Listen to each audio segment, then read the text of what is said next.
Expository writing is about sharing information to inform or explain a topic to the reader by providing relevant details, facts, and information.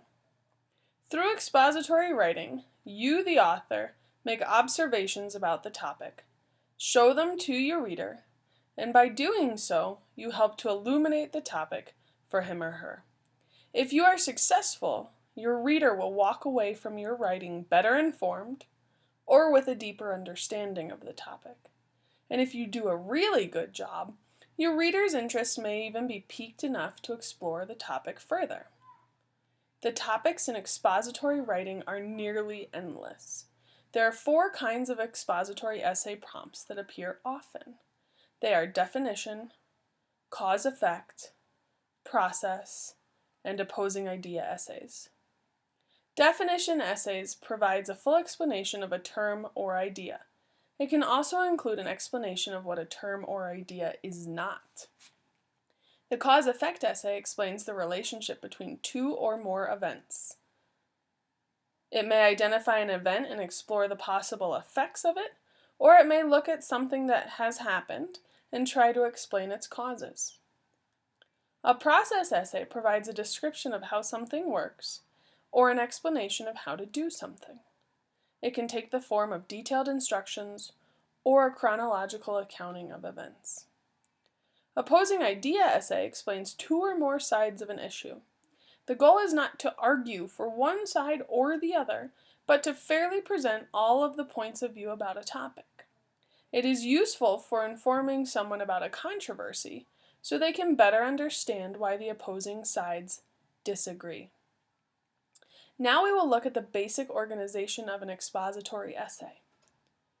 This diagram shows the major parts that join together to create the essay.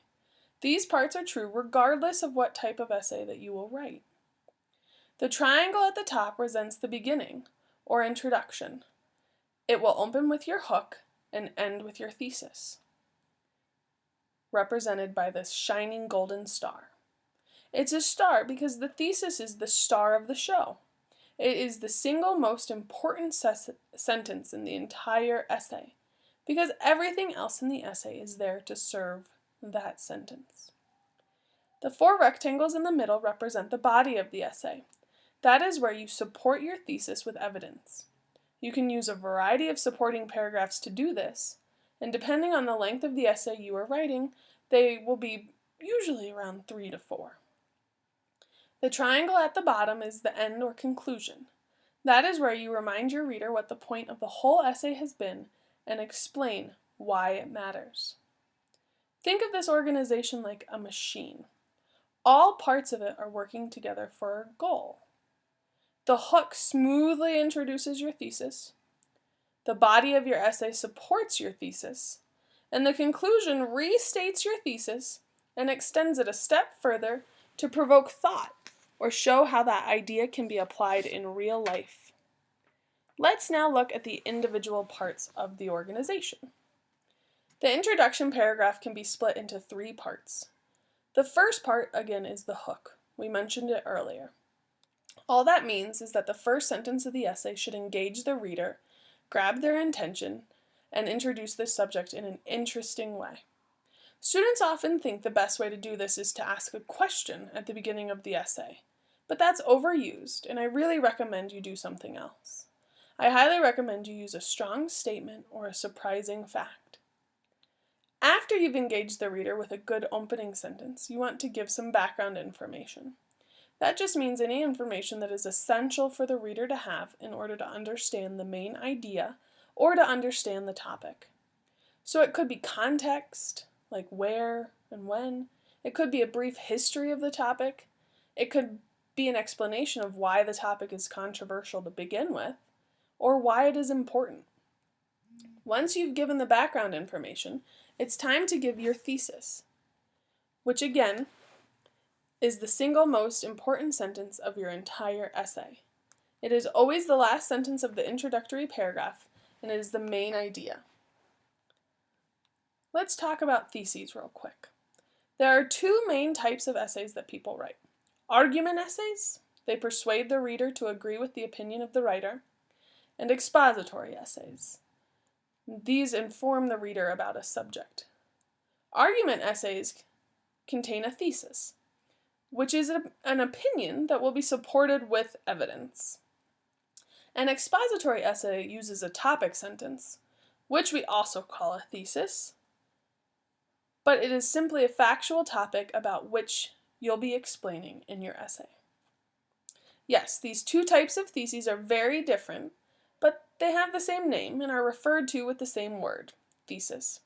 If it helps you to think of the thesis for an expository essay as a topic sentence, feel free to do so. I will continue to call it a thesis.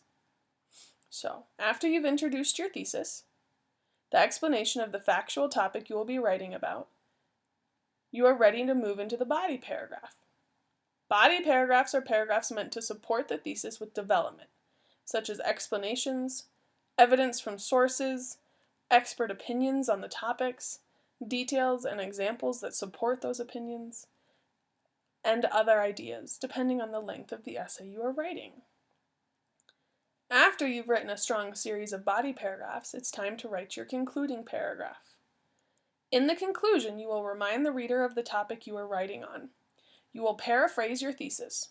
Don't use the exact words used in the introduction. Restating your thesis is like closing a deal. You're saying, "So after all of this, you can see my thesis is true, right?" Then, summarize your main points. Assume that the reader has a very short memory, so at the end of your essay, you want to remind them of the main ideas that you presented. And finally, you want to end with a strong statement, like what you started with. So you make sure to add a final comment to your work. You can add something like what I like to call broader significance to your topic. It's where you explain why this idea that you're writing about matters and why it is significant.